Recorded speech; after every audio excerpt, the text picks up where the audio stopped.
Update. Am I the a-hole for telling my wife that I am tired of raising a kid that is not mine? Original post. I, 31 male, am married to my wife, Amber, 30 female, and we have a daughter, Emma, 7 female. The problem is my wife's best friend, Jennifer, 30 female, has a daughter as well, Harper, 7 female. Well, Harper's dad is a lazy sack of turd and refuses to do anything with his daughter. He's the type of guy that brags about how he never changed a diaper.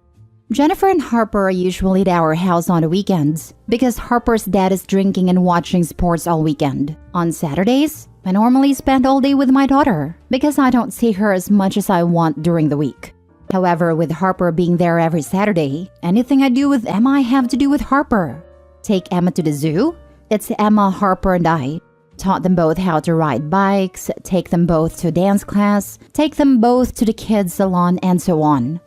Mother's Day was the last straw. I took them both to dance class Saturday morning, which Amber and I also paid for both dance classes because deadbeat won't.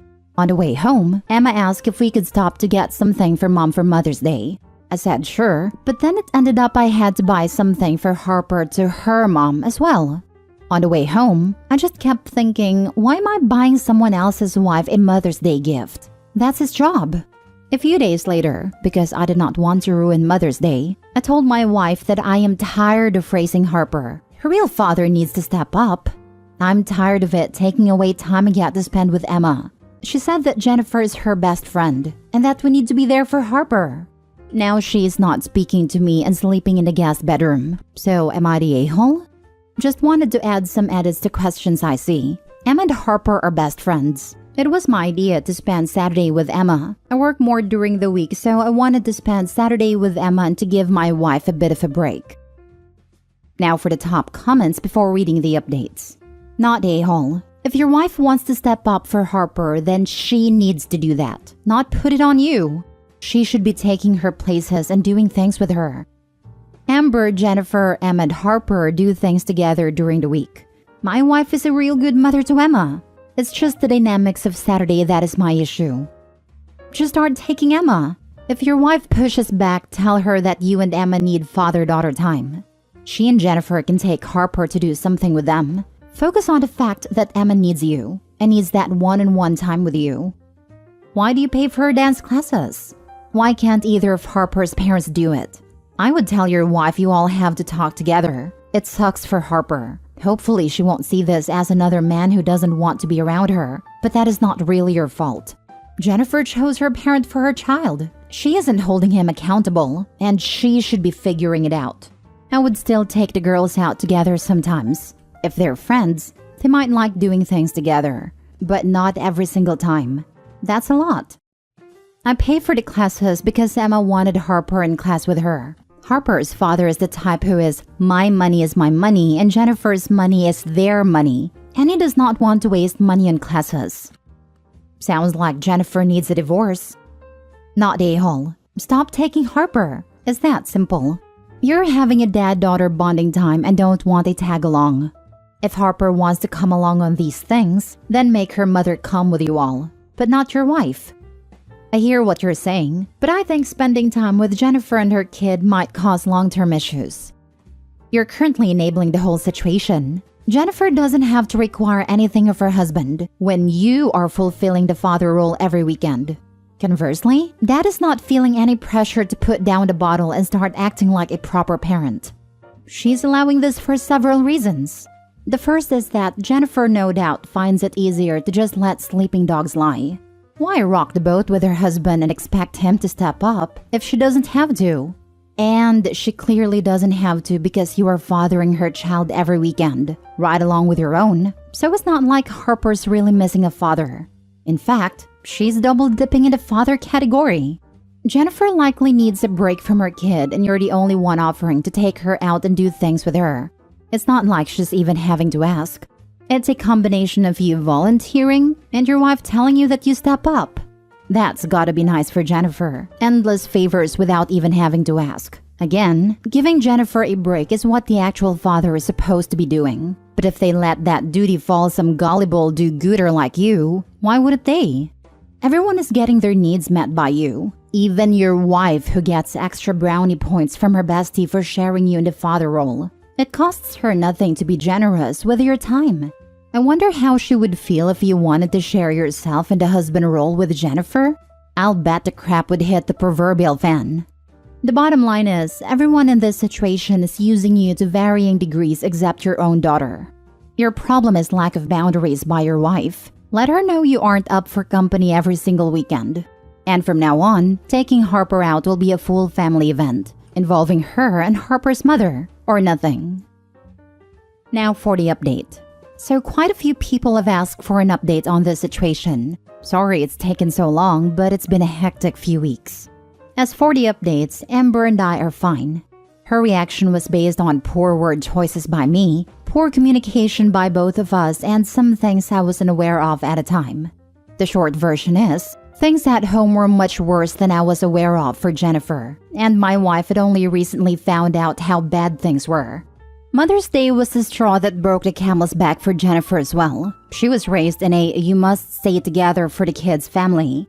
But when Harper came to me for a gift, she realized that her daughter did not see her sperm donor as a father. So it was time to get out. Jennifer came to my wife to ask for help leaving because she had no family in the area, and Jennifer does not have the financial resources to leave on her own.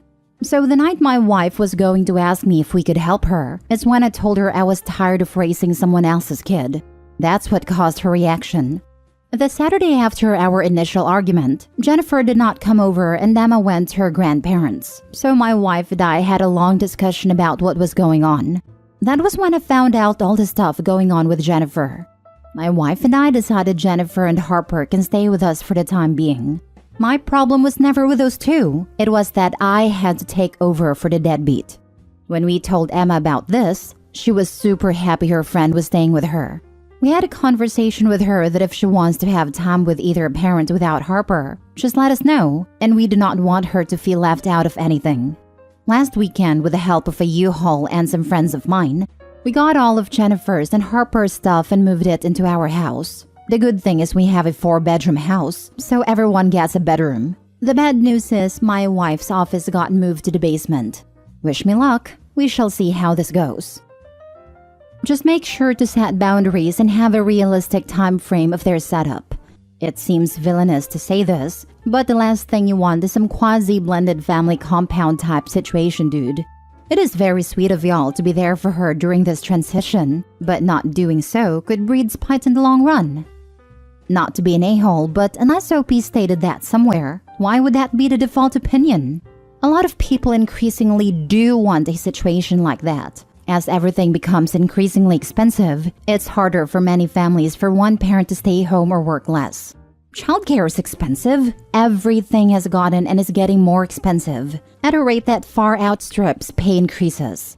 I mean, if OP and spouse definitely do not want that, yes, they should establish a timeline, but this kind of situation isn't inherently bad on its own. I wondered what else was going on. I'm glad she saw it was time to get out, and hopefully they can all move forward in healthy ways and get her on her feet. Given that OP said that this dude is alpha male type, who drinks constantly and brags about not changing diapers, I really wouldn't be shocked if there has been physical abuse in the background too. Haven't known a single alpha male that didn't believe in beating the heck out of kids and women. You know what's funny? The alpha wolf in wolf packs are usually just the parents. So, the true alpha wolf is a good dad. I think OP's initial complaint made a lot of sense, especially if his wife was not sharing the friend's situation. I'm glad they communicated and were able to help the friend and kid out of that situation. I do hope we don't end up with an update on how the friend won't move out, and now he has to support them indefinitely. Once again, we see that talking is a superpower. Next story. Am I the a-hole for telling my brother I don't think I will talk to him again if he named his daughter Robin? I, male 27, have known my amazing wife, 27, since kindergarten.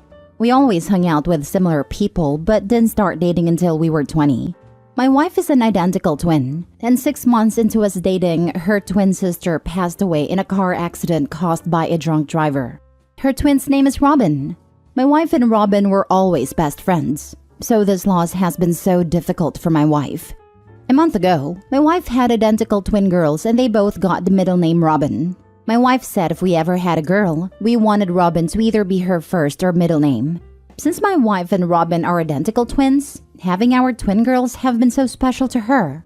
We knew we couldn't let just one of the twins have the name Robin, so we made Robin both their middle names. So both girls have that connection to their aunt. Well, my brother and sister-in-law are expecting and they recently found out they're having a little girl. This morning, brother and sister-in-law were visiting. Side note, neither myself nor my wife has ever gotten along with sister-in-law. Sister-in-law mentioned her and bro having a name all picked out. My wife was all smiles holding our girls until sister-in-law said we were naming her Robin. The minute my wife heard the name Robin, she looked like she wanted to cry. Sister-in-law saw that and went on about how my wife can't gatekeep a name just because it's her sister's name. She knows Robin is my wife's twin sister who passed. She then went on how it's just a twin's middle name, so it's not like it's weird if she uses it as a first name. I ended up asking my brother privately if they really were going to name the baby Robin, and he said they both liked the name, so yes. I told him it's not right to do that knowing the sentiment it holds for my wife. He said we don't own the name Robin. So I told him if they end up naming their girl Robin, I don't think I can talk to him anymore. He called me an a-hole and left with sister-in-law. I guess he told some other family because they're now texting me calling me an a-hole. So am I? Not a-hole. No, you don't own the name Robin. But for your brother and his wife to do that, knowing the circumstances and emotions involved, they are one of the most cold-hearted a-holes I've ever heard about here on AITA. I wouldn't talk to them again either, as well as the ones taking their side. Right, it's amazing how deeply some people lack emotional intelligence. Not a jalopy. It feels intentional and incredibly weird. Oh, it's definitely intentionally chosen, given that Opie said his sister-in-law doesn't like them. In fact, sister-in-law probably doesn't like the name. She just wants to use it to get to them and drive the brother away. Not a-hole. It's not a coincidence they picked Robin. I think sister-in-law is being intentionally cruel, and your brother is an obtuse moron for going along with it and not seeing through his wife's behavior. This, intentionally cruel, and I can just think of how it'll backfire anyway. Just imagine that little girl growing up and learning the reason her uncle and father don't speak anymore is because of what her parents named her. Great way to mess their future child up. Not a-hole at all. There was a similar AITA recently of a woman who was kind of distant with her nephew, sister's son, because he was named after her father and it caused bad memories. The kid found out and was really upset with his parents and said his aunt was hurt by just his namesake. So yeah, possibly won't end well. Not a-hole. What they're doing is deliberately cruel. Of course they can name their child whatever they want. You are 100% justified in going no contact afterwards. How do people reach adulthood and not know that actions have consequences? Last story. Am I the a-hole for buying my brother a present off his wedding registry rather than helping at the wedding? I'm a photographer. Mostly, I do industrial photography. If you have ever seen a brochure for a company, you understand what kind of work I do. I've taken more pictures of warehouses, bulldozers, building sites, and workers than you can imagine. I also do wedding photos on the side. Whenever my friends and family ask me to do their pictures, I offer to do them at a steep discount. So far, everyone has taken me up on it. Let's just say that there is no way they would pay less than 3 times what I offered to do the wedding for if they went with another professional photographer. Twice it was sort of an issue when they objected to me wanting to be paid. One came back and apologized after they shopped around and saw what the real price was. The other chose to get her neighbor's son, who is really good with his camera, to do the pictures. I brought my camera but not all my equipment to that wedding and enjoyed taking pictures as a guest. I ended up giving them an album of my pictures for their first anniversary, and they were insanely thankful. They never said anything to me because they were embarrassed, but the kid messed up. So now the story. My brother asked me to take pictures at his wedding. I said sure and quoted him a price. He said that I should just do it as a wedding gift. I said a price was my wedding gift, but he said that his fiancé also expected me to get them a gift off the registry. I said no. I said I would be more than happy to attend as a guest, then got on my phone in front of him and got a gift off the registry. I said since I had now purchased a gift, I would not be taking pictures. That I will probably still bring my camera because I like taking pictures. He said I'm being an a-hole and cheap since it doesn't cost me anything to take pictures, and I shouldn't try and make money off him. So I countered that I needed my bathroom remodel done, and I want it done at cost of materials since he is a contractor, and it will cost him nothing in labor if he does all the work himself. Our parents are staying out of it because they know I have always been paid for taking pictures. Only my brother and the bride's side of the family think I'm in the wrong. Am I the a-hole? I told him that I needed my bathroom remodel done and I want it done at cost of materials since he is a contractor, and it will cost him nothing in labor if he does all the work himself. Perfect response. Not the a-hole. So Opie, is your brother gonna do your bathroom for you on those terms? But that's real work. Not like pressing a button on a camera a few times. Not the a-hole. Why would you need to get them a gift and give them the wedding photos? Your brother sounds demanding. I would probably skip the games and not even bring the camera for the wedding. The entitlement with weddings is so insane to me. Congrats, you're getting hitched. Not the a-hole. I think that's a fair trade. You do photos for free and he does remodeling for free. My husband's in heating and cooling. Recently made that trade with a friend who owns a landscaping business. He redid her HVAC system since the default construction company for the subdivision completely screwed everything up, even the ventilation. Her company added external drains and landscaping to our place. Now he keeps getting calls from other people in the subdivision who want him to check out their houses, and we keep recommending her when people bring up our yard. Still paid material, and they both get free advertising. Brother should have accepted a deal. It's a pretty good one.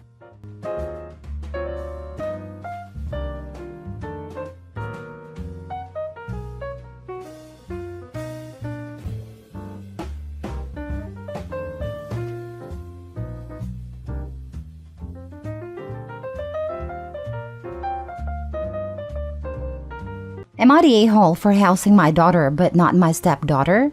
Plus updates. Original post. I'm a 48 male who inherited a beach house from my grandfather. The house has been in my family for generations, and it has a lot of sentimental value to me. I'm now with my long-term girlfriend for 7 years after a divorce from my first wife, which ended on good terms. She has a daughter from a previous marriage, and I have a daughter from my marriage as well. Our daughters are each 17, with mine being basically 3 months younger, and Kara, the oldest, will be 18 in May. Kara's been in my life for 7 years and we have a good relationship. However, she has an active father in her life, so I did not feel that role. I was in her life 50% of the time, so I have no doubt I played a large role in her life. But I wouldn't say father, but others do say a non-legal stepfather. I have my daughter Emmy half the time as well, aside from summers, where I had her more due to my and my ex's lifestyle. With that said, my ex and I have a good relationship, as does our daughter with all of us. Kara and Emmy have gotten along, and they are friendly.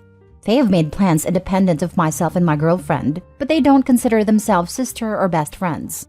Now to the issue. Kara will be going to school near the beach house, and has asked if she can live in it to save the money, which would be significant. Emmy approached me and has said she wanted to live there after the summer, but wanted to live alone while also in school.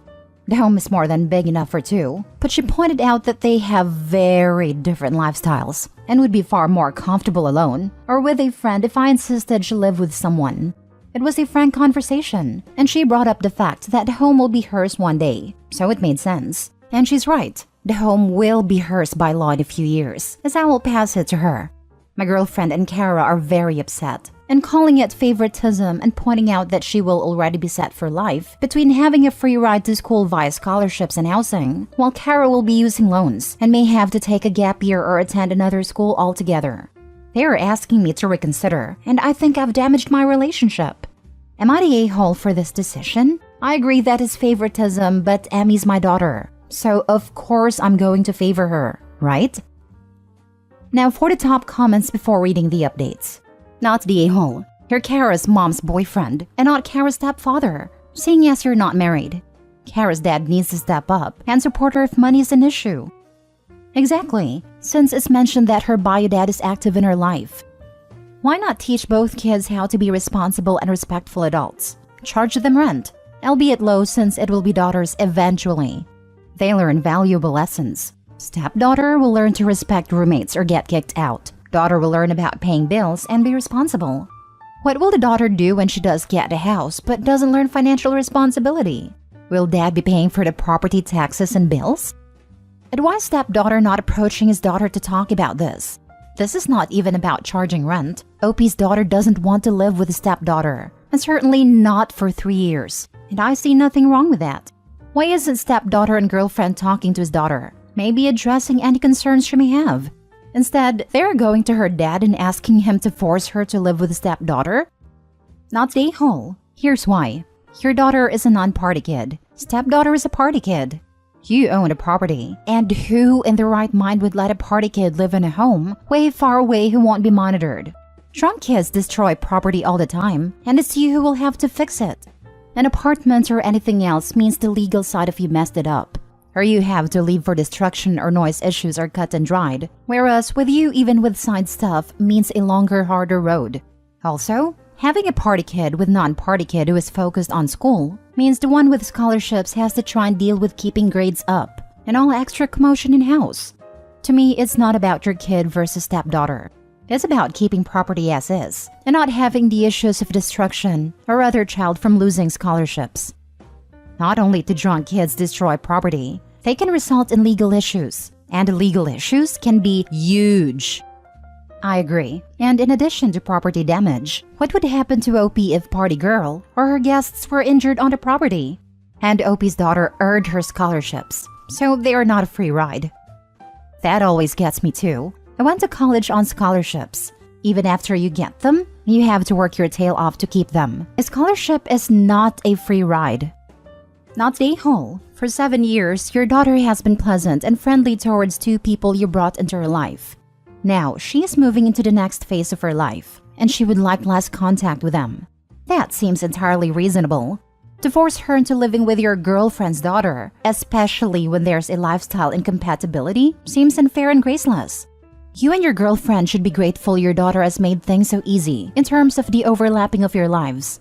It's absolutely not favoritism, which is an absolutely wild thing to say when Kara also has a living, breathing father with 50% custody. Now for the first update. I spoke to Emmy and her mom and let them know where I stood, and that was beside Emmy.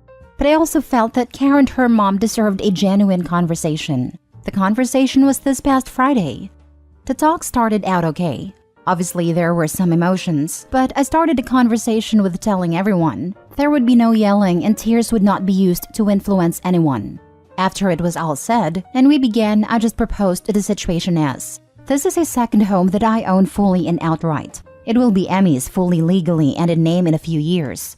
But as of today, it is mine. However, like the house, Emmy is mine and my responsibility. No one but us is entitled to it. And make no mistake, Emmy is indeed entitled to it. It may not be fair in your eyes, but it is what it is. Emmy, I can see why they may think it's selfish as the house can accommodate you both, but I will support whatever you want to do. This is not a discussion to change your mind, but to better understand it. It started pretty bluntly, from Kara and her mom saying they didn't understand why she didn't want her to live there as this would dictate a huge part of her future. The answer was half expected, and the other half hard for everyone to swallow. Emmy said she didn't trust Kara to actually focus on school and not make the home into a party house. She point-blank asked Kara if she could actually accept not having guests over. And Kara said something like, a few people 2 or 3 days a week wouldn't be a problem, when the answer should have been yes. Emmy said she wouldn't feel safe with her bringing over strange men whenever she wanted, and her dad would want to visit and she doesn't trust him at all. She said school was her main focus, and staying safe would be a worry if Kara was there. Kara and her mom got defensive, but I told them it didn't matter. She can't say she won't bring people over. Tells me all I need to know, and my daughter's safety is paramount, and Kara's focuses were blurred. Socializing is fine, but perhaps I was wrong and it had gotten out of hand. And I told my girlfriend that as her mother, she would have to address that, and that whatever the plan would be for Kara's schooling had she not ever met me, would have to be her course of action. As for Emmy, after the conversation, I told her she would have a roommate, as I felt it was important. She was okay with that, and asked if she could ask a friend. I told her yes, so all is good there. As everyone guessed, girlfriend is now ex-girlfriend. She asked me to stay somewhere else for a week while she found somewhere to stay. But I reminded her that this was also my house and she was free to leave whenever. She ended up going to stay with a coworker, but something happened and she asked to come back, but I told her it wouldn't be wise. That's the update. Daughter is happy and I'm better than I thought I would be. Today's a new day. X will figure it out and Kara has time to learn and grow. Speaking of X figuring it out, did she get to learn how awful Reddit strangers were being about her daughter? Kara's probably already grown and learned from this hopefully enough not to repeat her mother's mistakes. You stuck to your guns. And while I absolutely understand the safety aspect, which not the a-hole for this, I stand by my previous replies that Emmy's going to grow up to very controlling, /entitled, /selfish, going by how she put things with no visitors at all, rather than just no dodgy people. Just seriously don't take on another partner now until A, Emmy's living her own life, and B, you're actually in love. Because going by previous and especially your footnote here, you clearly weren't with your ex and wasted 7 years of her life, and you're the a-hole for this bit. I wish your ex and Kara all the best. They'll need it. Way to judge Emmy. Some people just want to focus on other things in life, and they don't owe anyone any explanations. Safety and security will always be a top priority in other people's life. What makes someone uncomfortable, as long as they are not stepping on others' rights, is fair. I'm trying to make a list of the things I would have done for free rent in college. Agree to not have friends over is way at the top. I stayed in the closet to graduate without debt. Right? Especially since there's a difference between never have any guests and have guests only on weekends and they can't be strangers and must be agreed upon ahead of time. It sounds like Emmy was willing to be reasonable as long as education was the focus, but a girlfriend's daughter saw it as a free party house. Her dad would want to visit and she doesn't trust him at all. It's odd to me that Opie glossed over this. Yeah, that alone would have me saying nope. I'm very glad Emmy isn't being put in that situation. Kara's response to Emmy's question really highlighted how incompatible they were going to be as roommates. It's good that she didn't pretend she would act otherwise, if she really had no intention to. But like, if Kara had abided by Emmy's request for several months, she might have built her trust up to be able to have more company over time. Yeah, and that was what she thought would be a reasonable response in front of the parental units. Reality would have been much more often, with many more people. Emmy knows her way better than any of the 4 parents for sure. Good for Emmy. She's gonna go far. Now for the last update. To make a very long story short, this was not the full conclusion that I thought it would be. I'm not super familiar with Reddit, and I thought that update was deleted or not posted by the moderators. So Kara is now in jail. She was picked up in a stolen Kia by some friends, and they used the car to break into a pawn shop. I couldn't tell you what was stolen or how much was stolen, but some football cards were taken, and I guess they were worth more than a car and building damage. I understand people will say a lot about this, but I can honestly say she never did anything remotely like this. The worst thing I saw her do was break a dish on purpose when she was 13. As for my ex, well, she's living at a shelter now. She was not cheating on me, and I never thought she was. That was just people making leaps. Unfortunately, the woman she was living with asked her to join her and her husband for activities after moving in. She felt she had to do it for a place to live, and she regretted it. She told people at work and was terminated after refusing a transfer. My daughter and I are good, but mentally shook. If your intentions are pure, you don't lose people. They lose you. Never before have I seen this thought better illustrated. You didn't kick anyone out. You didn't end a relationship. You just communicated what was and was not acceptable for you, and the rest was on them. I'm kinda stunned about the audacity of the girlfriend telling Opie that he needed to move out of his house. She was going to try to keep the house, I bet. Getting her out once she was in the sole possession would have been a nightmare. It sounds like Kara's spiraling since the breakup. It must be hard knowing your mother lost her long-term relationship / common law marriage because of you. The girlfriend didn't need to torpedo her relationship because her kid wanted free rent. That much isn't Kara's fault.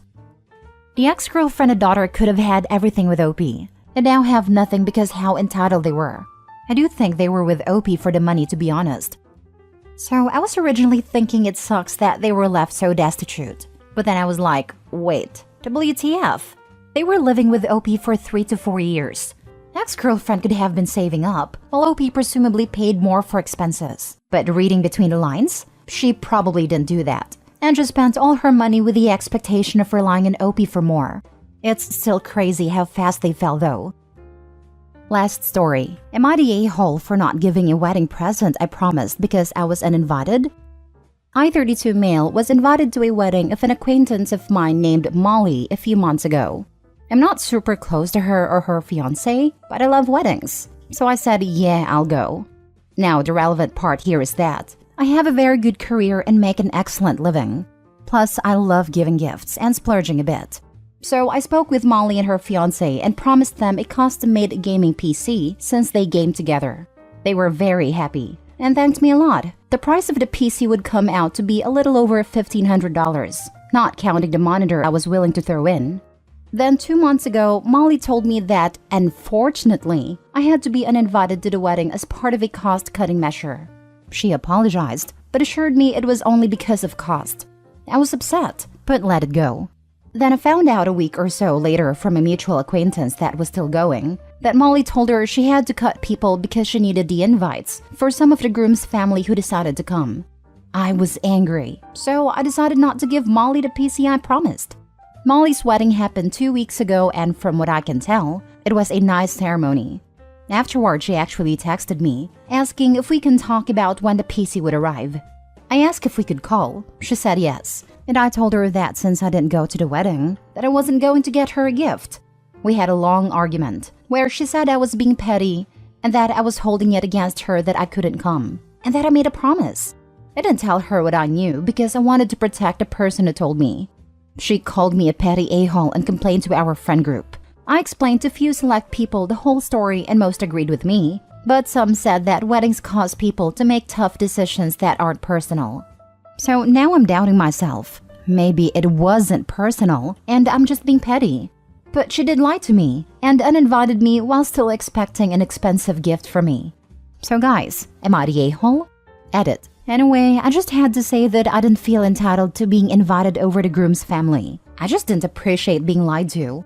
Had she told me why she needed to cancel, then I wouldn't have minded as much. I just don't understand the need for subterfuge. Also, I don't know anything about PC gaming. I'm a console gamer. I saw some people saying that PC was cheap, so I'll explain. I looked up a gaming PC from a site called Digital Storm. I gave them a model, they liked it, and I ordered it. Also, I don't plan to stop giving gifts, but I will probably scale back on the grandiosity. Hope that clears up stuff. Thank you all.